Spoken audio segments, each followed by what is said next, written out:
Hanya Engkau yang hebat dan luar biasa Tuhan. Hanya Engkau pribadi yang layak untuk kami tinggikan dan muliakan. Dan kami pagi hari ini di tempat ini, kami mau hanya menyerukan nama-Mu saja. Kau yang layak menerima segala hormat kemuliaan. Biarlah pada pagi hari ini berbicara kepada setiap kami Tuhan. Kami membutuhkan tuntunan firman-Mu. Karena firman itu yang menuntun kami tidak keluar menyimpang ke kanan dan ke kiri. Dan firman itu yang akan membawa kami dalam rencana dan kehendak-Mu saja. Kami menyadari keterbatasan kemampuan kami. Karenanya urapan-Mu, Roh Kudus yang akan memampukan setiap kami. Bukan cuma mendengar tetapi mampu melakukan. Dan kami tetap percaya waktu kami melakukan firman, Tuhan disenangkan. Dan perkenanan itu yang akan membuat kami menikmati janji-janji-Mu. Dalam nama Yesus yang siap dengar firman, sama-sama kita boleh berkata, amin. Silakan duduk saudara yang dikasihi Tuhan. Shalom. Saya tetap percaya tema yang baru ini akan terjadi pada kita semua. New Heights ini akan terjadi dan dialami oleh kita semua. Yang percaya bisa berkata amin. Saudaraku, untuk menikmati modalnya percaya dulu. Amin saudaraku. Lu percaya itu gak gampang loh saudaraku. Saya berikan sebuah cerita. Satu hari di depan sebuah gereja, ada sebuah bangunan yang sedang dibangun di seberang sebuah gereja. Lalu kemudian pekerja gereja lapor kepada Bapak Gembala. Pak, itu di seberang gereja, itu bangunan itu lagi dibangun. Itu saya dengar-dengar tempat untuk pelacuran loh Pak. Lalu Bapak Gembala berdoa, di dalam nama Yesus pembangunan terbengkalai, dibatalkan dan sebagainya dan sebagainya. Tetapi ternyata pembangunan itu sepertinya tidak ada kendala. Baik perizinannya maupun pendanaannya maupun proses pembangunan semua berjalan dengan lancar. Lalu kemudian bangunan itu akhirnya jadi dibangun. Ya, lalu kemudian Bapak Gembala dan beberapa pekerja ini mulai berunding. Itu tempat itu mau jadi tempat pelacuran. Gimana caranya supaya tempat itu tidak jadi? Kita berdoa. Lalu kemudian pada hari menjelang tempat itu akan dibuka besoknya. Hari itu kemudian Bapak Gembala dengan beberapa pekerja berdoa keliling, sekeliling tempat yang mau dipakai tempat untuk pelacuran itu. Semua berdoa keliling. Ya mungkin 13 kali mereka berpikir dengan 13 kali seperti tembok Yeriko runtuh. Begitu saudaraku. Ya, ternyata setelah diputarin 13 kali dengan doa keliling, ternyata gedung tidak runtuh-runtuh juga. Ya, lalu kemudian malam hari saudaraku, malam hari terjadi hujan yang lebat. Hujan yang lebat, lalu petir menyambar gedung itu dan gedung itu kemudian terbakar. Ya, lalu kemudian salah satu anak buah daripada mucikari itu lapor kepada si mucikari, bos, tahu nggak bos, gedung kita ini terbakar bos, gara-gara pendeta di gereja depan itu berdoa, lalu Tuhan turunkan petir sehingga bangunan kita terbakar. Ah masa? Iya bener bos. Jadi gimana? Lapor polisi. Lalu laporlah ke Bapak Polisi di tengah, Bapak pendeta di sebelah kanan, mucikari itu di sebelah, atau germo itu di sebelah kirinya. Ya, lalu Bapak Polisi bilang, sesuai dengan laporan germo yang ada di depan gereja Bapak Pendeta, setelah Bapak Pendeta berdoa, kemudian turun petir sehingga membakar itu. Apa benar seperti itu? Bapak Pendeta bilang, Pak Polisi, bayangkan saja Tuhan kan ada di sorga. Sedangkan ini kan waduh jauh, gimana mau kirim petir? Lalu si germo itu bilang, benar Pak Polisi, saya seyakin-yakinnya karena Bapak Pendeta berdoa Tuhan kirim petir sehingga bangunan saya terbakar. Saya mau tanya yang punya iman Bapak Pendeta apa germo? Ya kan? Bapak Pendeta berdoa tapi nggak yakin doanya dijawab. Si germo ini tidak berdoa tetapi yakin karena doa itu Tuhan. Jadi dalam kehidupan kita sehari-hari seringkali tanpa sadar seperti ini. Kita mungkin berdoa tapi kita nggak percaya yang kita doakan itu bisa dijawab oleh Tuhan. Bahkan ketika ada jawaban Tuhan, kita nggak yakin itu karena Tuhan. Contoh saja waktu orang sakit sembuh, tidak banyak orang yang berkata, saya sembuh memang saya berobat ke Singapura, memang peralatannya hebat, memang dokternya hebat, tapi saya sembuh karena Tuhan. Jarang orang berkata seperti itu. Mari saudaraku, apapun yang saudara alami, tetap tinggikan Tuhan. Waktu saudara tinggikan Tuhan, Dia akan membawa saudara dari ketinggian kepada ketinggian yang baru. Haleluya saudaraku, saya berikan sebuah tema firman pagi hari ini, ditinggikan melalui ketaatan. Ditinggikan, new heights, dibawa kepada kemuliaan-kemuliaan yang baru. Ketinggian-ketinggian yang baru, dimulai dengan sebuah ketaatan. Saudara tidak akan bisa taat kalau saudara nggak percaya. Jadi belajar dulu dari percaya dulu. Kenapa? Karena pikiran kita sulit percaya hal-hal yang bagus. Contoh, Tuhan bilang berbahagialah. Pak, masa bisa sih bahagia, Pak? Persoalan banyak, Pak. Ya, seringkali kita berpikir yang buruk. Kalau kita berpikir yang baik, kadang-kadang lucunya manusia itu gini, pengen bahagia tapi nggak yakin dirinya bahagia. Pengen diberkati tapi nggak yakin dirinya diberkati. Pengen dipakai Tuhan tapi nggak percaya bahwa dirinya dipakai oleh Tuhan. Contoh saja, contoh ini saudaraku, yang ada di pikiran kita selalu pengeluaran tak terduga. Nggak pernah mengimani pemasukan tak terduga. Gereja ini jadi semua karena pemasukan tak terduga. Kalau Tuhan yang membukakan pintu, nggak ada yang bisa menutupnya. Amin, saudaraku. Ya kan? Jadi seringkali kita perlu belajar percaya hal-hal yang baik. Termasuk tema-tema new heights, kemuliaan yang baru. Pasti terjadi kalau kita percaya kepadanya. Saya akan ajak kita, kenapa kita sulit percaya? Ya, karena persepsi kita dengan Tuhan itu berbeda. Saya akan ajak kita lihat dulu.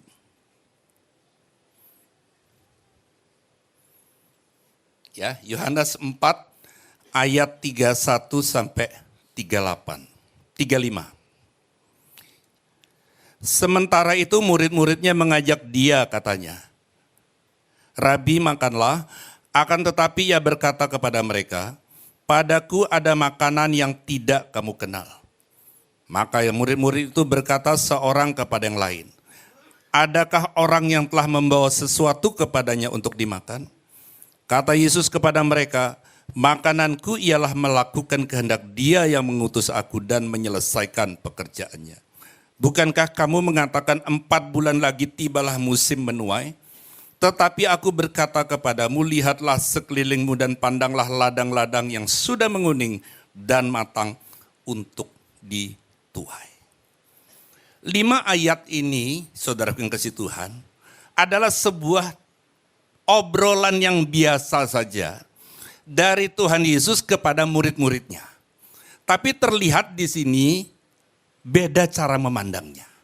Contoh, waktu tiba waktunya makan, murid-murid melihat makanan itu adalah makanan yang dikonsumsi sehari-hari, yaitu makanan jasmani. Tetapi Yesus ngomong di dalam ayat yang ke-32, akan tetapi ia berkata kepada mereka, padaku ada makanan yang tidak kamu kenal.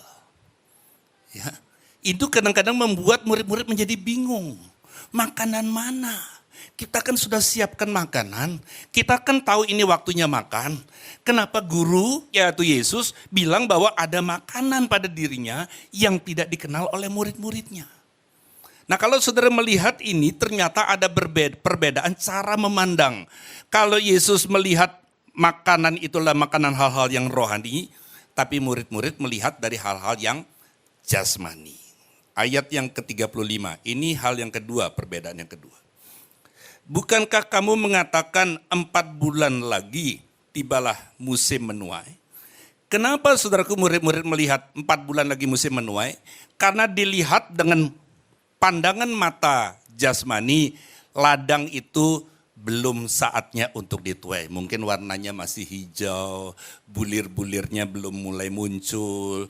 Dan kalau dihitung musimnya memang musim itu bukan musim menuai. Itu menurut pandangan murid-murid. Sehingga mereka bilang 4 bulan lagi, bukan sekarang. Tetapi aku berkata kepadamu, kata Yesus, lihatlah sekelilingmu dan pandanglah ladang-ladang yang sudah menguning dan matang untuk dituai. Ladang sudah menguning. kata Yesus. Menurut mereka, ladang masih hijau. Menurut Yesus, sekarang sudah waktunya menuai. Menurut murid-murid, 4 bulan lagi. Nah, seringkali karena perbedaan cara memandang ini, kalau kita tidak satukan dan kita tidak belajar cara memandang Tuhan, kita sulit untuk melakukan firman Tuhan, apalagi menikmati janji-janji Tuhan. Karenanya saudaraku, saya selalu ingin yakinkan pada setiap saudara, kita perlu belajar melihat cara Tuhan melihat persoalan. Yang mengerti bisa katakan amin. Sebatang bunga mawar, orang bilang bunga ini cakep bunga mawar, tapi sayang banyak durinya. Saya berapa kali tangan saya kena duri. Tapi orang lain bilang, di tengah batang yang penuh duri, kalau kita lihat di ujungnya ada bunga mawar yang indah dan harum baunya. Tergantung cara kita melihat. Karena itu saudaraku, saudara bisa bersyukur kepada Tuhan atau sulit bersyukur atau bersungut-sungut kepada Tuhan. Tergantung cara kita memandang persoalan yang hidup yang saudara dan saya alami. Haleluya saudaraku. Nah sekarang pertanyaannya ayat 34 ini. Saya beri highlight putih ini. Makananku, kata Tuhan Yesus ini, ialah melakukan kehendak Dia yang mengutus aku dan menyelesaikan pekerjaannya. Pertanyaannya, apa maksud daripada Tuhan Yesus sehingga melakukan kehendak Bapa dan menyelesaikannya diumpamakan sebagai makanan? Ya, alasannya apa? Melakukan kehendak Bapa itu sebagai makanan. Kita lihat dulu beberapa hal.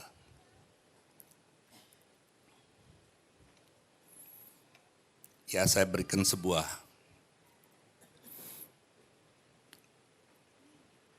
statement, ketaatan adalah buah dari iman. Saudara tidak akan bisa taat kalau saudara tidak percaya atau punya iman. Ya, ini ilustrasi sering saya bawakan. Kalau saudara haus, setiap orang dengan yakin percaya bahwa air ini bisa menghilangkan haus. Ya, nggak diragukan lagi. Kalau haus, air ini sanggup menghilangkan haus. Tetapi kalau yakin dan percaya saja haus saudara nggak hilang. Saudara akan hausnya hilang kalau saudara meminumnya. Nah banyak kali saudaraku kita cuma percaya kepada firman. Firman itu tidak akan menjawab persoalan saudara kalau cuma sebatas percaya tanpa menghidupi. Maksudnya apa Pak? Artinya kita perlu menghidupi apa yang firman itu katakan. Dimulai dengan apa? Meninggalkan dan mengubah cara berpikir kita dan sikap hati kita. Ada beberapa orang bilang, pengertian daripada firman ini sesuatu yang terbalik. Ya seringkali orang sebut dengan upside down mindset, cara berpikir yang terbalik. Kalau dunia bilang, kalau kamu sudah punya banyak, sudah diberi banyak, ada lebih, kamu bisa bagi. Tapi Alkitab enggak, berilah maka kamu akan diberi. Alkitab tidak bilang kalau kamu sudah punya lebih baru kamu beri. Berilah maka kamu akan diberi. Jadi sesuatu yang berbeda, saudaraku. Ya, sesuatu yang berbeda. Dunia bilang setan itu enggak usah diganggu. Kalau enggak ganggu dia enggak ganggu kita. Ya, saudaraku, ya, dia enggak akan ganggu kita. Tapi Alkitab bilang Yakobus 4 ayat yang ke-7 bilang, mendekatlah kepada Allah dan lawanlah si iblis maka dia akan lari daripadamu. Jadi sesuatu yang berbeda. Kalau saudara seringkali membiarkan cara berpikir kita belum kita ubahkan sesuai dengan cara pandang Tuhan. Sama seperti murid-muridnya melihat makanan itu seperti makanan yang dikonsumsi sehari-hari. Belum melihat dengan cara pandang Tuhan. Kita sulit untuk melihat apa yang Tuhan janjikan dalam hidup ini. Dimulai dengan perubahan cara berpikir kita. Percayalah, saudara akan melihat hal-hal yang Tuhan janjikan pasti digenapi dalam hidup kita. Amin, saudaraku. Ya, jadi kita lihat dulu yang pertama. Melakukan kehendak Tuhan dimaknai sebagai makanan karena makan adalah kebutuhan hidup. Jadi makan itu adalah kebutuhan hidup. Melakukan kehendak Tuhan itu adalah sebuah kebutuhan hidup. Nah kalau saudara tahu itu sebuah kebutuhan hidup, artinya kalau saudara ingin tetap hidup, harus melakukan kehendak Tuhan. Saya sangat yakin dan percaya kalau kita mau melihat dua sisi yang saudara harus bisa pilih, hidup untuk makan atau makan untuk hidup. Ada orang bilang, Pak kalau saya hidup untuk makan, karena saya hobinya makan Pak. Ya itu pilihan ya saudaraku. Tapi yang benar sebetulnya adalah makan untuk hidup. Ya, makan untuk hidup. Nah saudaraku kasih Tuhan, saya baru kemarin pulang dari Bangkok, ada Rapimnas di Bangkok, saudaraku kasih Tuhan. Nah selesai Rapimnas, para ketua BPD ini dibawa ke jalan melihat sebuah pertunjukan gajah ya di sekitar Pattaya sana. Nah waktu selesai pertunjukan gajah itu saya melihat ada satu sisi rohani yang saya melihat. Ya, selesai pertunjukan gajah-gajah itu mendatangi penonton. Penonton itu ada yang memberikan pisang, ada yang memberikan bat, ya uang bat itu. Nah saya memperhatikan si gajah ini. Kalau dengan belalainya dia mengambil itu pisang, dia makan. Tapi kalau dia mengambil bat, dia kasih si pawang yang ada di atasnya. Ya kan? Kalau ada pisang, dia makan. Saya perhatikan terus. Kalau dia ngambil bat, dia kasihkan ke pawang yang di punggungnya. Saya belajar begini. Gajah saja tahu mana yang dia makan dan mana untuk Tuhannya. Orang Kristen rasanya lebih hebat dari itu loh. Mana yang bisa dimakan, mana yang untuk Tuhannya.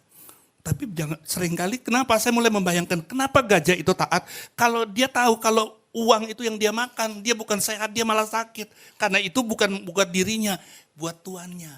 Nah saya berharap saudaraku, kalau saudara ingin menikmati berkat dan penyertaan Tuhan yang sempurna dalam hidup kita, kita perlu membedakan mana yang untuk kita dan mana untuk Tuhan. Percayalah, hidup saudara pasti diberkati oleh Tuhan. Haleluya saudaraku. Ya. Karena makan atau melakukan kehendak Tuhan ini ada sebuah makanan. Yang kedua, makan adalah hak yang Tuhan berikan kepada kita. Jadi kalau saudara bisa makan, itu saudara jangan lihat cuma, ya namanya manusia ya makan Pak. Bukan, saya melihat dari sisi yang lain. Kalau kita dikasih makan, kita boleh makan, itu adalah hak yang Tuhan berikan kepada kita. Dalam hidup ini tidak lepas dari hak dan kewajiban. Ya, tidak lepas dari hak dan kewajiban. Saya mau tanya dulu. Ya, melayani Tuhan itu hak atau kewajiban? Sebagian bilang kewajiban, sebagian bilang hak. Ya, tapi mayoritas bilang kewajiban. Nah, bisa saja kalau cara pandang kita, mindset kita belum diubah, melayani itu ada sebuah kewajiban, satu saat kita akan merasa melayani itu sebuah beban, menjadi terpaksa, menjadi sesuatu yang harus mau nggak mau dilakukan, karena ini sudah ditugaskan pada saya. Kalau kita melihat itu dari sisi kewajiban. Tapi kalau kita mengubah mindset kita itu hak saya, tidak semua orang bisa melakukan ini, tugas ini diberikan kepada saya, artinya saya diberikan hak untuk melakukan, saudara akan melakukan sebaik-baiknya. Saya kasih contoh yang kedua. Mencintai pasangan kita itu hak atau kewajiban. Istri atau suami sendiri loh, itu hak atau kewajiban. Banyak orang melihat dari kewajiban. Pak, saya melakukan ini karena kewajiban, Pak. Istri melayani suami ya karena itu kewajiban saya. Suami memberikan nafkah kepada istrinya itu karena kewajiban. Kalau saudara melihat dari suatu kewajiban, seringkali itu jadi satu beban. Pagi hari ini ubah cara berpikir kita. Itu hak saudara. Coba, mau tahu bedanya? Istrimu kalau dicintai oleh pria lain, saudara izinkan enggak? Enggak kan? Karena bukan haknya orang. Hanya saya yang mencintai istri saya. Begitu juga istri mencintai suami. Itu haknya. Ngomong-ngomong suami istri, satu hari ada seorang istri datang kepada Bapak Pendeta bilang begini. Pak, saya baru terima WA Pak dari teman saya Pak di grup Pak. Ternyata saya ini belum dapat suami loh Pak. Baru dapat bapaknya anak-anak. Loh maksudnya Bapak Pendeta bingung. Karena suami itu Pak ada kepanjangannya Pak. Suami itu SUAMI, semua uang adalah milik istri. Sedangkan saya nggak pernah pegang uang Pak. Lalu Bapak Pendeta bilang begini, Bu, kalau ibu bilang belum dapat suami, jangan-jangan suami belum dapat istri. Baru dapat mamanya anak-anak. Lu kok gitu Pak Pendeta? Ya karena istri itu ada kepanjangannya. Apa Pak Pendeta? Intim. Apakah ibu intim dengan suami? Apakah lebih intim dengan teman arisan, teman senam, ya kan? Seringkali kan ibu-ibu lebih intim, lebih akrab dengan teman-teman daripada sama suaminya. Ya kan kalau ngobrol betah gitu sama, ya. Tapi kalau ketemu suaminya, rasanya ketemu diktator, saudaraku. Ya itu di sana, di sini nggak ada ngaku maksudnya, ya kan? Intim, S setia, ya. Apakah setia pada suami, ya. Kemudian T tunduk, apakah tunduk pada suami, tunduk apa tanduk, ya kan? Ya. T R rajin. Saya mau tanya Bu, kalau pagi yang siapin breakfast ibu apa bapak? Ya kan? Rajin. Nah ini terakhir Bu, yang terakhir nih irit. Karena ibu belum bisa irit, mungkin jadi suami belum bisa berfungsi sebagai semua uang adalah milik istri. Pesan moralnya apa? Kalau kita selalu menuntut pasangan kita tidak akan pernah menikmati keharmonisan dalam rumah tangga. Perubahan pasangan dimulai dengan perubahan diri kita. Percayalah saudara akan melihat rumah tanggamu penuh dengan sukacita dan damai sejahtera. Haleluya saudaraku. Ya, jadi kalau kita melihat bukan kewajiban tapi hak, saya sangat yakin dan percaya kita semua akan melakukan yang terbaik. Bukan karena itu sebuah kewajiban, bukan karena tugas, bukan karena ya jabatan, bukan karena apa, tetapi karena hak yang Tuhan berikan kepada kita. Termasuk melakukan kehendak Tuhan adalah sebuah hak yang Tuhan berikan kepada saudara dan saya. Yang ketiga, makan harus dilakukan secara teratur atau konsisten. Ya, coba kalau orang yang suka sebentar melayani kemudian stop, sebentar berdoa lalu enggak, sebentar baca Alkitab lalu enggak. Saya sangat yakin pasti jadi beban berat. Karena kebiasaan itu menurut para ahli, sebuah kebiasaan kalau dilakukan setiap hari secara terus menerus selama 40 hari akan jadi sebuah kebiasaan. Gak gampang loh saudaraku. Melakukan firman Tuhan ini kalau yang bilang gampang bisa lambaikan tangan. Yang bilang sukar bisa lambaikan tangan. Yang kurang paham bahasa Indonesia. Saya punya teman saudaraku. Waktu zaman teman SMA, itu tomboy. Nggak suka dandan, pakai jeans, ya pokoknya tomboy. Lalu satu hari dia bekerja di sebuah bank. Nah kerja di bank tentu harus dandan, harus make up saudaraku. Pakaiannya diukur, bawahannya tingginya berapa senti dari lutut, semua ada ukurannya. Ya kan saudaraku, semua ada ukuran. Lalu kemudian dia cerita, yang jadi berat dalam hidupnya, di pekerjaan yang baru ini bukanlah pekerjaan yang di kantor, tetapi masalah dandannya. Ya, dandannya. Kadang-kadang mau bikin alis kiri dan kanan sama nggak gampang. Ya kan? Bulu mata satu ngadep bawah, satu ngadep atas, misalnya seperti itu. Ya kan? Tadi saya naik tangga ini saya ketemu ada bulu mata jatuh, nggak tahu ibu-ibu yang mana yang punya nih. Ya kan? Memang loh aku kadang-kadang saya pernah loh ngelayani satu hari di Jakarta, ibadah jam 6 pagi, ibu-ibu datang dengan sanggul yang tinggi. Karena di Jakarta konon katanya status sosial ditentukan dengan tingginya sanggul. Ya, makin tinggi sasakannya makin status sosialnya makin tinggi. Cuma saya membayangkan ini jam 6 pagi ibadah kapan dandannya, kapan ke salonnya. Saya membayangkan oh mungkin kemarin dia habis itu pesta kondangan, ya kan? Habis pesta kondangan pulang kan bingung saudaraku tidurnya mungkin tengkurap saudaraku. Sehingga nah teman saya yang susah dandan ini setelah terbiasa akhirnya dari bulan ke bulan, sekarang kalau nggak dandan nggak berani ketemu orang saudaraku. Nggak berani, nggak pede, nggak yakin. Kalau ada temennya datang tunggu sebentar ya jangan masuk dulu ya aku dandan dulu. Itu artinya kalau saudara melakukan firman ini, sekarang mungkin jadi beban. Lakukan terus. Mungkin membosankan, lakukan terus. Baca Alkitab mungkin membosankan, lakukan terus. Percayalah kalau jadi satu kebiasaan, saudara nggak enak kalau nggak melakukannya. Sama seperti teman saya tadi. Haleluya saudaraku. Ya, yang keempat. Yang keempat adalah makan itu untuk dinikmati. Melakukan firman ini saudara harus belajar untuk menikmati. Kalau saudara cuma menjadikan sesuatu keharusan karena saudara ya kalau nggak baca firman nanti nggak diberkati, kalau nggak baca firman nanti toko sepi. Kalau cuma sebatas itu saudaraku, ya kalau toko sepi, kalau toko udah rame kadang-kadang kita lupa baca firman Tuhan. Haleluya saudaraku, belajar menikmati. Hidup ini semua belajar menikmati. Tadi pagi saya saksikan, saya ada pelayanan di Lampung. Berapa waktu yang lalu, itu 2 minggu saya ada di Bali, 2 minggu saya ada di Lampung. Saya ke Lampung karena ada beberapa tempat yang pelayanan, jadi saya drive mobil sendiri. Ya, jadi dari Singaraja ke Lampung saya setir sendiri, istri saya nemenin di sebelah. Ya, saya kagum dengan istri saya, itu perjalanan hampir 40 jam, 3 hari loh saudaraku. Ya, dari Bali, Jawa Tengah, kadang di Solo, kadang di Semarang, itu sekitar 16 jam jalan.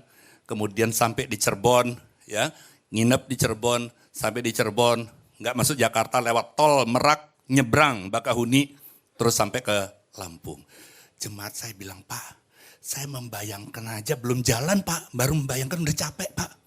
Saya bilang gini, hidup ini kalau kita bayangkan kita tidak akan berani melangkah. 1000 langkah dimulai dengan 1 langkah. Kalau 1 langkah saja kita nggak lakukan, nggak pernah mencapai 1000 langkah. Ya, jadi saya nggak membayangkan Lampung. Saya dari Singaraja saya membayangkan sebentar lagi Gilimanuk. Setelah nyebrang Gilimanuk, oh kemudian Asem Bagus, ya kan? Situ Bondo, ya kan saudaraku. Terus mana? Probolinggo, Pasuruan, masuk tol, potong, ambil arah ke jalur tengah. Semua kalau kita membayangkan dari sini sampai kita nggak berani melangkah. Percayalah saudaraku, belajar menikmati. Katakan bersama saya mau menikmati. Ya, menikmati waktu saudara ketemu masalah, waktu saudara ketemu hambatan. Percayalah, sepanjang saudara percaya Tuhan menyertai saudara, saudara tetap menikmati semua dengan indah. Termasuk menikmati rumah tangga kita. Ya, Pak, saya ini kok sudah nikah 20 tahun Pak. Pikiran saya kok nggak pernah sama Pak, sama pasangan saya. Ya. Kalau orang bilang tuh ciong Pak, ribut aja. Daripada ribut Pak, lebih baik dia jalan sendiri sama teman saya sendiri. Saya pernah satu hari jalan dengan teman saya. Pria-pria satu mobil, istri-istri satu mobil. Saya tanya kenapa kok bisa-bisa. Janganlah Pak, kita kan mau jalan-jalan nanti daripada salah ngomong berantem Pak. Kalau saya beda. Saya rasanya kalau nggak ketemu ini saya pulang. Belum ketemu istri saya loh saudaraku. Saya pulang, saya nginep di sini, besok baru nanti malam baru selesai KU3 saya pulang. Kok ini saya bilang, ini gimana menikmati rumah tangga kalau kumpul berantem. Ya memang gak bisa sama, pria dan wanita gak mungkin sama. Gak mungkin sama. Saya mau tanya, saudara pengen gak punya sepatu yang murah tapi kanan dua-duanya? Ya kan, gak mungkin kan? Ya kan kiri kanan tuh nggak mungkin sama. Tapi bedanya sepatu tuh jangan masalah sepanjang dia melangkah kepada tujuan yang sama. Dan sepatu nggak pernah pusing. Kaki kiri apa kaki kanan yang melangkah dulu. Dia nggak pusing. Suami income-nya lebih gede atau istri nggak pusing. Ya kan? Kadang-kadang mungkin istri lulusan fakultas, suami pikultas, no problem. Haleluya saudaraku. Ya kan? Sepatu Japi jangan coba, sepatu sebagusnya sepatu coba pindah kaki kanan, kaki kiri. Enggak enak. Jangan coba-coba suami imam jadi mami, enggak enak sudah kalau dibalik. Ya, tetap pada fungsinya, suami jadi kepala rumah tangga, istri sebagai penolong yang sepadan. Nah sepatu saudaraku, dia yakin sungguh, dia sebagus-bagusnya sepatu tidak bisa melangkah sendiri. Sepatu itu harus ada di kaki yang pas tepat. Pastikan saudara ada di kaki Tuhan. Dia akan membawa saudara ke dalam rencana yang luar biasa. Haleluya saudaraku. Ya, percayalah. Dia akan membawa rencana saudara yang luar biasa. Mungkin di sini ada pengantin-pengantin baru. Jangan kecil hati sepanjang saudara ada di kaki Tuhan. Engkau sedang dibawa kepada penggenapan rencana Tuhan yang luar biasa. Amin saudaraku. Yang kelima. Makan itu ada harga yang harus dibayar. Enggak Pak, saya suka dibayarin orang Pak. Nah meskipun sudah dibayarin orang, ada yang bayarin, ya kan? Pak saya gratis Pak. Ya betul, kalau saudara makan gratis pasti ada pihak lain yang membayar. Artinya setiap makanan itu ada harga yang harus dibayar. Mungkin bukan berupa duit, mungkin bisa tenaga dan sebagainya, tetapi ada sesuatu yang harus dibayar. Nah melakukan firman Tuhan ini juga sama. Ada harga yang harus saudara bayar. Ya, ada harga yang saudara harus bayar. Coba saudara bayangkan saudara ada di sebuah toko serba ada. Ya, mau Carrefour, mau Giant, mau Hypermart, mau semacam gitulah. Ya, semua barang ada. Semua barang ada. Saudara jangan coba-coba bertanya, Mbak, ini kalau saya mau beli ini dijual enggak? Oh, saudara diketawain. Semua barang tentu saudara. Saudara bisa pilih ambil semau saudara. Tidak dibatasi satu. Mau dua, mau tiga, troli penuh, ambil troli baru. Enggak dibatasin. Semua buat saudara. Itu sudah ada di tangan saudara. Sudah ada di tangan saudara. Tapi saudara belum bisa nikmati. Ya, saudara jangan coba-coba tarik itu keluar dari kasir tanpa bayar. Saudara pasti ditangkap hansip.